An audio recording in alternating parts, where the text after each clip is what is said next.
right. Hello, friends, and welcome back again to another episode of Conservation Stories. Conservation Stories is a podcast brought to you by the Sand Hill Area Research Association, or SARA, as we like to call it. And we're bringing to you another innovative conversation today. And interesting, ran into these folks when Lacey and I were in California a few weeks ago, and I heard there was someone from Texas, so I chased them down. I'm like, what are you doing here? And had a conversation about NoFence. And I'm super, this type of innovation has been interesting to me for a while. And you guys are really kind of on the cutting edge of some of this stuff. And so I'm glad that you're here, Eric Yates from NoFence. Yeah, Can you give you, us a little bit about you? Yeah. Yes, ma'am. Thanks, Tillery, for having us here, and looking forward to the conversation with you. So, as you said, my name is Eric Yates, and I am the National Sales Director for NoFence. I have been with NoFence a little over 6 months now, but have been in the virtual fence space for the last 3 years since it entered the United States, and just love the overall concept of virtual fencing and what it can not only do for livestock management, but also for your land management and conservation practices as well. So definitely looking forward to diving in on that with you today. Yeah. So 3 years. I mean, that's about the time, the first time that I really heard any, I'd heard rumors and stuff, but I didn't know much about it. But then I was down at the Dixon Water Foundation Ranch down in the Martha Alpine area on that ranch, and they were doing some research on some stuff at that time. And I know Tech's done some stuff on this idea of no fencing. So give us a little background. So we have here people that will know some about this, technology. And then we're going to have people that have no clue what it means to have no fence. So give us a little bit of information and background about the technology. Absolutely. I'd love to. And yeah, so no fence and virtual fencing is relatively new to the US, but it's not new to the global cattle industry. And no fence specifically has actually been around since 2013. And the company itself is founded in Norway by a Norwegian livestock producer with goats. And he was out in managing his goats on the side of mountains in some very rural and rugged area, and basically said there's got to be a better way for me to do this than with electric fence. And barbed wire fence is not an option over there. It's actually illegal in the country of Norway. So they have zero barbed wire fence for animal welfare and wildlife welfare. So he started NoFence and has had collars on animals since 2013. And then in 2017, we came into the cattle space and have had collars on since 2017. And the virtual fencing kind of started getting going with Vince, was one of the first ones in the US back in 2019, but was not commercially available till early 2022. NoFence as well came into the US in 2022, but was with some pilot projects for 22, 23, and 24. And we just became commercially available in February of 2025. So a little background of what virtual fencing is and what NoFence is specifically. Virtual fencing is a wearable device that you put on the animal. So it's a collar that goes around the neck of a grown cow. And then you can not only monitor them 24 hours a day via GPS, but you can also contain and keep them out of certain areas to better graze habitats, do rotationally grazing, better conservation practices of wetlands and riparian areas, all without any permanent fencing infrastructure in place. So this is all done virtually through an app on the phone that you can monitor, move, and contain those animals all via a collar and an app, and you can do it from wherever you are. So I can actually be managing my animals while I'm here on this podcast, 2 hours away from my house, with my cattle still out on the pasture, and I know that they're where they're supposed to be, know that they're in the area that I want them to be in, and that all of them are moving and, healthy and alive. So those Yeah. are some big things that virtual fence can do for open up for producers and livestock owners. I was thinking about a story, how my dad had gone and rounded up all the cattle off the ranch and brought them back to the house, getting them ready to load up and take to the sale. And that night, like a pack of dogs, we had like wild dogs, came in there and scared them, and they literally were over the county, all over the county. Wow. And in fact, like a year later, they found a calf that had taken up with another herd and had been adopted by mama and was still like nursing. Wow. And this was one big baby calf, let me tell you. It was huge. But I think about that a lot. Like, it was like a helicopter issue to get all these found, located and back. And so I think about that a lot. I also think about how curious cattle are. People might not know this. Cattle are, I think, more curious than cats, but they don't have 9 lives. That's so true. And neither does anything else that you have in the pen with them. So I think a lot about, pivots and like just things that you want to protect from the cattle, like that you can have them in your circle. And then you can also build a fence around your pivot and keep them away from your pivot. Absolutely. The opportunities are endless. And obviously that story about your dad and with the cattle and the dogs, we can't do anything for predators, unfortunately. Yeah. But what we can do is it will notify you, one, if the animal has abnormal activity.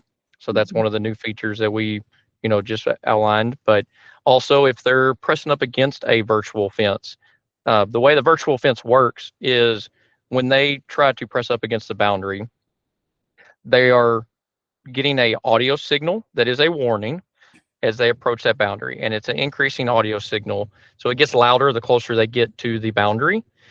If they continue to move forward, they then get an electrical pulse through the chain of the collar right around their neck. It's a very minimal electrical pulse, does not hurt them. It's just a deterrent to keep them from moving forward and make them back up. With like the an no fence electric fence. Very much like an electric fence. It's actually about half the voltage of an electric fence. Oh, It's wow. very, very minimal because you have a lot better contact area on the neck. It's not just their nose touching the virtual fence or the electric fence. So you don't need near as much volts and electricity. But Interesting. one thing specific to the no fence system is it does give you an alert, a real-time alert on your phone every time the animal gets an electrical pulse, or if they have multiple electrical pulses. So although we couldn't stop the pack of dogs, you would know real time that something was happening with your animals because you would be getting these notifications that they're getting abnormal amounts of electrical pulses and things like that. Now, depending on how fast you could get to them, I don't know if we could stop them from scattering, but if they did scatter, you would have the tracking capability to know exactly where they're at. You could contain them. Say they're getting on the edge of another cornfield or pivot or housing roads. You could actually put a virtual fence in front of them to help contain them, no matter where they're at. As long as they have. Goodness, I hadn't thought about that. Yeah. Okay, so oh my you gosh, could do it in real time. That's amazing. Yeah, I'm thinking about. I have a lot of animal getting out stories, but horse that got out. All the cousins were playing at the barn with the horses, and this horse got out, and I think my dad and uncle spent all night chasing this horse, and so you'd know right where it was, and then you just draw fence around it so it will stay there. Oh my goodness. Wow. I'm gonna put one caveat in there. We are only for cattle, sheep, and goats. We don't go on other animals. We are only for cattle, sheep, and goats. But you're exactly right. If you had had some cattle that got out of a perimeter fence, you could use virtual fence to help maybe alleviate how far they travel, but also just knowing exactly where they're at. So, oh my goodness, for different parts of the country, trees falling on fences, cars running through Mhm. fences, different Mhm. wildlife taking out Mhm. perimeter fences. With Mhm. virtual fence, you don't have any of that to worry about. Mm-mm. As long as the tree doesn't fall on the cow, as long as the car doesn't Mhm. hit the cow, and the Right. wildlife, is Right. not running the Right. animal, the collar is containing them. And then one of the biggest things that we see it being used behind is behind natural disasters. So wildfires, floods, Oh, yeah. tornadoes, things that you can't control at all with your environment, Mhm. but really inhibit, Mhm. obviously destroy Mhm. fences with floods and Mhm. wildfires and tornadoes, but Mhm. Mhm. also it kind of natural fences limit where the Right, cattle where can they can get, go. Yeah. and they can't get away from these natural disasters. Mhm. So Right. with virtual fence, not only can you come in, you can have a fence on them immediately whenever it finishes. So if a wildfire comes through, burns up Right. all of your existing fences, virtual fence can literally go back on the cattle instantaneously, and you don't have to rebuild it. Same with a flood. As soon as the Sure. water recedes, you don't have to Right. build fence back. Right. So there's a And lot of it use saves their cases. lives too, though, because you don't have to risk your life driving out there to open a gate. And Absolutely. they aren't having to run through a fence. You can just turn that off and let them go. Yeah, that's very Well, interesting. And something I think is important for, people that maybe are concerned about the electrical shock. As a farm kid, been shocked many a times by an electric fence. And if it is half as much as an electric fence, then and I'm like just a child, so don't have as big of a body as a cow does. So I'm like, this is a very, very minor. I mean, it was a big deal to me as a kid. yeah. It wasn't fun. But we did it to each other. We did it to each other all the time. We figured out some way to get, trick each other to touch that fence somehow. Yeah. So Yeah. it's very, very minor if it's half of that. Wow. That's amazing. And No, they're it smart. They learn, but that's why you're giving that noise is because you're training them. absolutely. Yeah, what we see typically the animal, and you're back to your comment about cats and cattle, that it's a little funny because cattle are actually smarter than what a lot of people, and sheep and goats for that matter, livestock and species in general are fairly Mhm. smart. And what we see across, so we've got over 200,000 animals collared across the globe. So we have lots of data that we can look at. Right. And what we see time and time again is on average, it takes anywhere from 5 to 7 days to train the animals to the virtual fence, and they start respecting it. Once an animal gets fully trained, less than 5% of the time do they actually get another shock from the collar. So after that first couple of weeks of them training, they Mhm. understand very quickly what that sound means, and rarely does an animal receive a shock post that, unless they are just into a completely new environment, or if there's something Right. happening as another animal Right. pushing them. Right. So that shock So is when very you, much yeah, just there for a right. training Yeah. opportunity. So yeah, and so when you move them, they're already trained to that signal. They're not trained to that specific looking for that wire.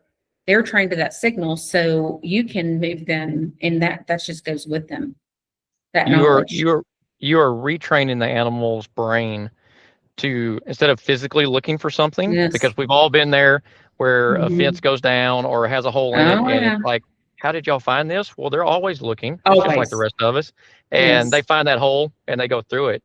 With Yes. virtual fence, you're Yes. removing that mindset of looking for a fence, and they are strictly going to audio and listening. Now, they will still Yeah. respect a fence in front of them, just like with everybody Sure. else. Yeah. But they are retrained to listen for that audio, and they know that audio. So that gives you the ability Wow. to really rotational graze with Mhm. ease. You can rotational Mhm. graze underneath the pivot while the pivot is running, because you don't have to worry about a pivot running over Mhm. over Right. wires. You can graze in rough terrain where it's not feasible to fence, so mountains, brush country, canyons, Right. ravines, Right. all of these areas that have typically been under grazed or overgrazed or underutilized, Mhm. you can now manage with ease and really turn the animal into a tool to Mhm. manage the land Yeah. versus the land being solely there to Yeah. to feed the animal. Feed the You can animal. really Yeah. you can really change that conservation practice and mindset change. Yeah. And for people who don't know, it's really become, people have become more aware in the last few years of the need to more frequently move cattle, but that's part of the struggle for that type of practice is that's a heck of a lot of work. That's a heck of a lot of wire. That's a lot of management, and so I think has prevented some adoption of those practices because like just the feasibility of it for some people has been, it just hasn't been there. But now's a great time because cattle prices are record high. Yay. And Absolutely. so it's a great time for folks to be able to kind of invest in this kind of technology. Are y'all seeing some folks do that while the funds are maybe there? Oh, definitely. So back to that comment, you're absolutely right. The science is there that rotational grazing is a much better practice for land management and cattle management. Being able to increase your stocking rates, being able to increase your forage utilization, it's all there. But Mhm. I think every livestock producer in the world is limited by their time. There's Yes. never enough time in the day to do Yeah. everything we need to do. And virtual fence opens up that ability to one, better manage your time, to better manage your land and your cattle. And we are seeing a very, very large adoption of virtual fencing in the US, not only for rotational grazing, but also just keeping cattle off of certain areas. So, Mhm. you know, for you in the panhandle, lots of pivots out there that you're growing some kind of crop on, but there's tons of corners of those pivots that Oh yeah. are unused ground. Well, we want to use that pivot or that corner of that pivot to graze on, but keep them out of the corn, soybeans, whatever Right. may be Right. planted Right. out there. And so we have a lot of customers that are using it in those instances too, of keeping cattle off of an area, sensitive water areas, maybe Mm-hmm. some wildlife habitat, maybe some ground nesting bird area that Mm-hmm. they're laying eggs in. Sure. Yeah. Yeah. There's so many different use cases for virtual fence that allow you still to graze animals on that property. And we're seeing a ton of it in the public lands sector as well. Of they can finally utilize the animal as a tool to manage that Mhm. land and keep cattle on those public land grazings. And even with our system, maybe bringing in some small ruminants, because for fire mitigation, the further west you go, being able to graze that browse that the cattle may not want to graze, well, now you can bring in some small ruminants and potentially graze that to really reduce your wildfire opportunity as well. Okay. So goats. I don't Yeah. think we're as smart, but it's just my opinion. But I have a friend who says how you know that your fence will keep your goats in is you throw a bucket of water through it. If the water gets through, the goat can get through. How do goats respond to no fence? Because I cannot even imagine how many shocks would it take. Yeah. No, that's a I've heard that many a times. If you don't have a fence that can hold water, you can't contain a Can't sheep or a contain goat. it. Yeah. And I think that's one of the highlights of No Fence is that it was started as a goat collar. That is where the founder Yeah. started with. And we have a Yeah. large amount of the collars that are on sheep and goats that they do phenomenal well. And you know, goats are actually smarter again with cattle. They're smarter than we give them credit for, hence why they can always get out because they're Yes. always looking. Well, they This is can't get away true. from a collar. They can't Right. find the hole because Right. the hole is Right. 100% virtual. And Mhm. we have customers all across the US that are using the no fence collars to do targeted grazing in small urban areas where there is zero Ah. perimeter fence, and they are using the no fence 100% as their containment area Mhm. and grazing, Mhm. 2, Mhm. 3, 5 acres at a time and doing some goatscaping is what they call it. So landscaping, but with goat. Yes.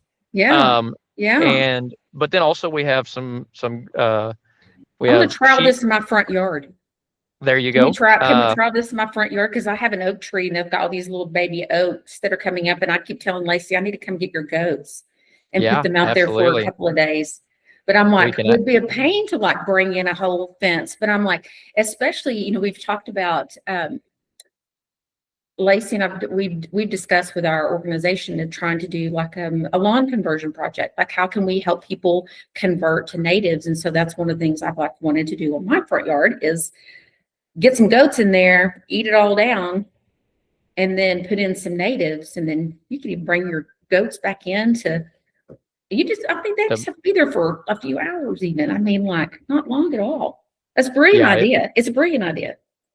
We see it across the country as it's actually a new amount of revenue, funding of revenue that a lot of producers, they have the sheep and goats already, and if there's somebody that will pay them to graze on their property, so they get feed for their animals they already have, and now they can contain them.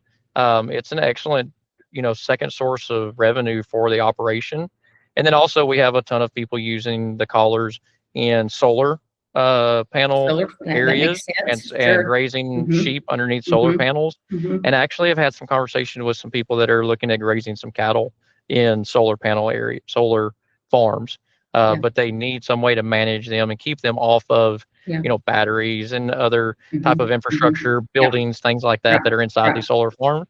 But they don't want to have any right. They don't want to have the time to put that in. Like, you could move those goats so fast if you have to go and build those fences. So let me ask you this: if you don't have internet, what do you do?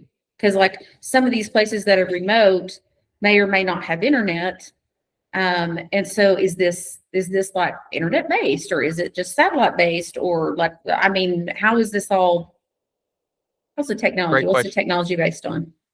Great question. And there's a couple of different options out in the virtual fence area. So I'm going to speak directly to NoFence, but there are other options out there that you can explore for virtual fence. But NoFence specifically does use a GPS satellite to get its location.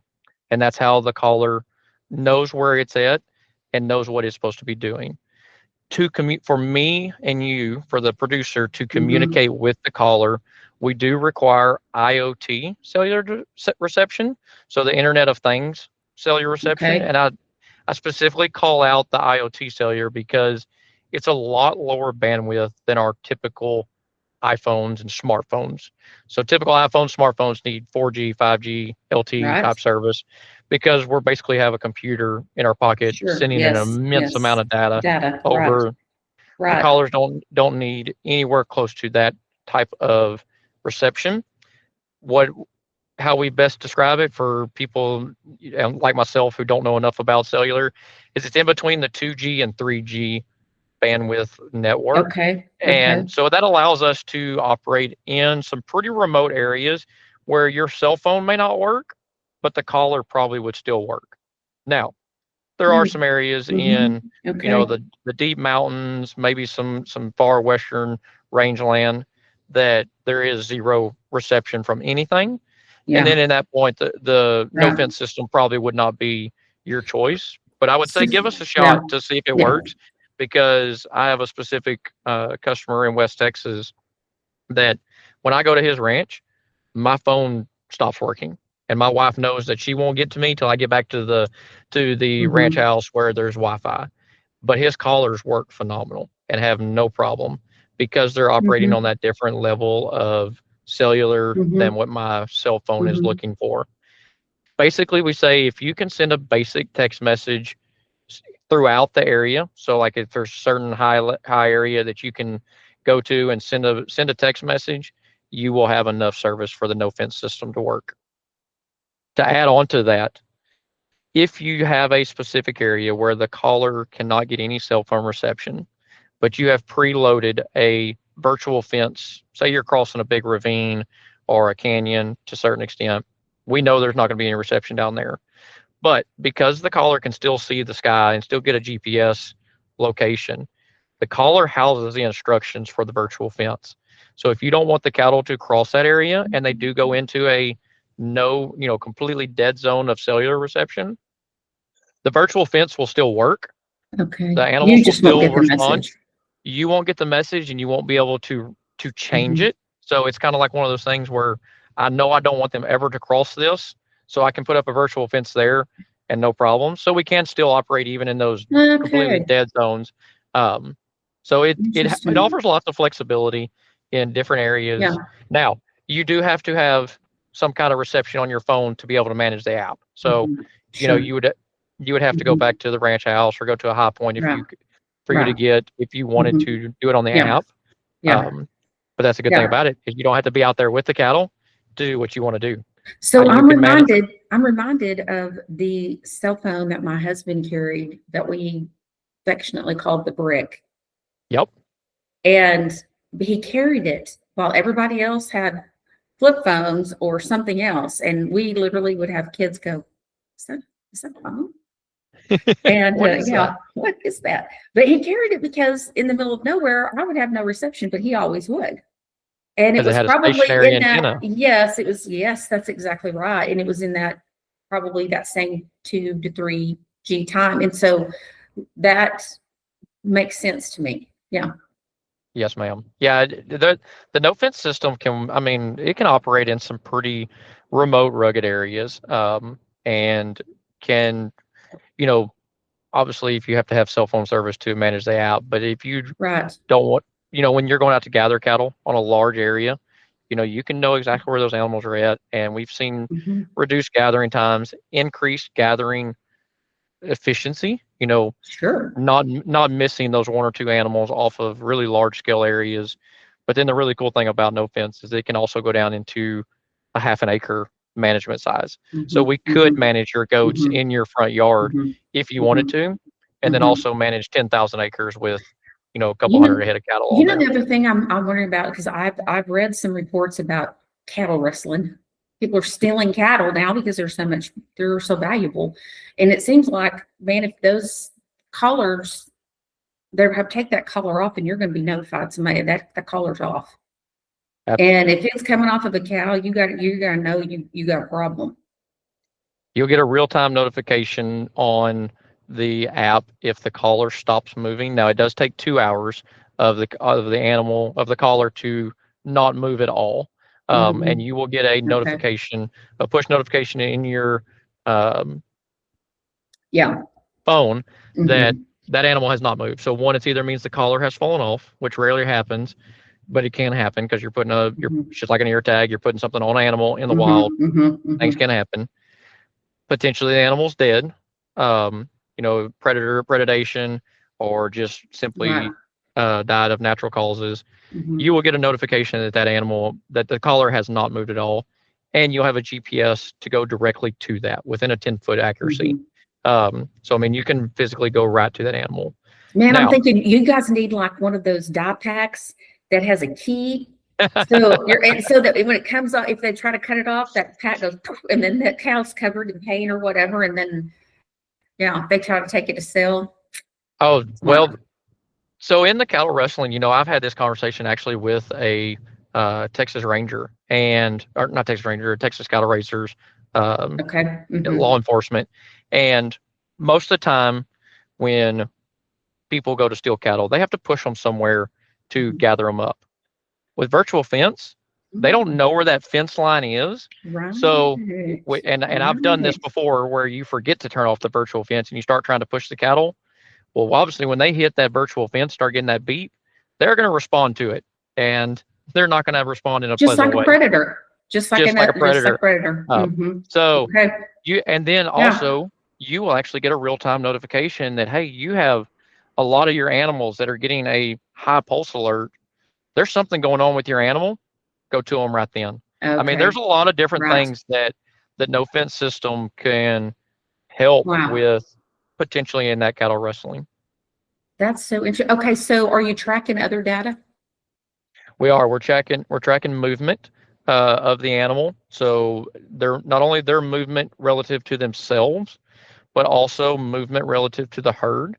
So that's one Okay. of the features we just launched earlier this last Interesting. month, Uh-huh. called the abnormal movement detection.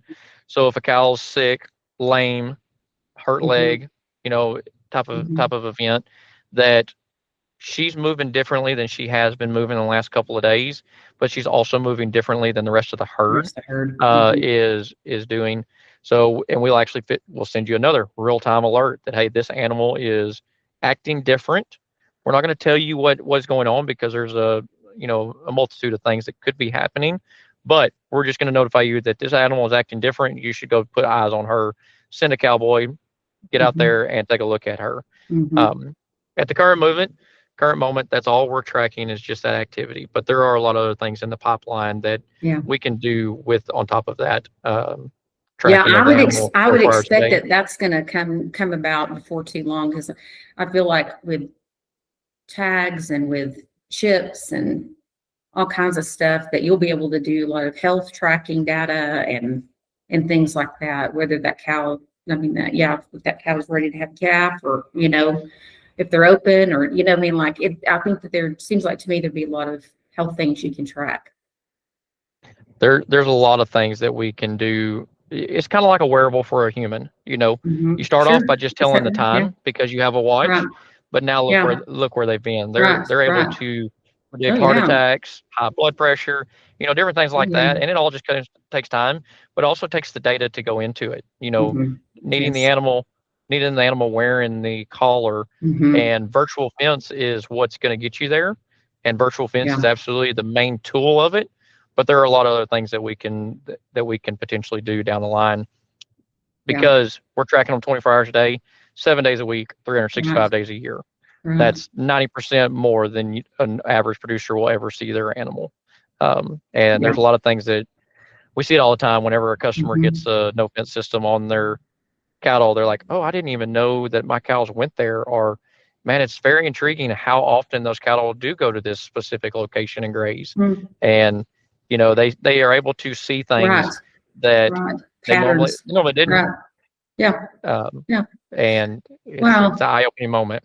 Well, that's fascinating. I really appreciate you taking your time. I'm already thinking, like, my brother needs some of these. He's got a couple of goats that continually break into the well house, but this last week, the 2 steers broke into the well house and locked themselves in. Oh. So, so I'm like, he needs to put a no fence around that well house and collar up those steers and those goats. Absolutely. Collar up the animals. You can, keep them out of the well house, but if for some reason they did, you would have a notification, hey, these animals aren't moving, and here's a GPS tracker. That's exactly right. Where they're at. They get in there, they cannot move. That's exactly right. Well, thank you so much, Eric, and I really appreciate it. And we have all the information, everything linked, so that folks want to get a hold of you for more information, or to see if it's something that they could use on their own property. And we didn't even get into the structure of how you guys how the payment system, which I think is intriguing too, because we've talked about this in the past. So there's more conversation to be had if people are curious about how this works and if it would be beneficial for their operation. So thanks, Eric, for being here. Yeah, thank you, Tillery. Everybody, feel free to go to nofence.com. I think you'll have it linked there. And all of our pricing is very upfront and on the website. But if you have any more questions, you can absolutely reach out to us. We'd love to talk to you, see if a virtual fence be a fit for your operation. Thank you, sir. Thank you, friends, for joining us again for another episode. And I hope that you will take the time to go and check out No Fence and let them know you heard it here on the podcast. It's really beneficial to us. Appreciate it. Talk to you soon.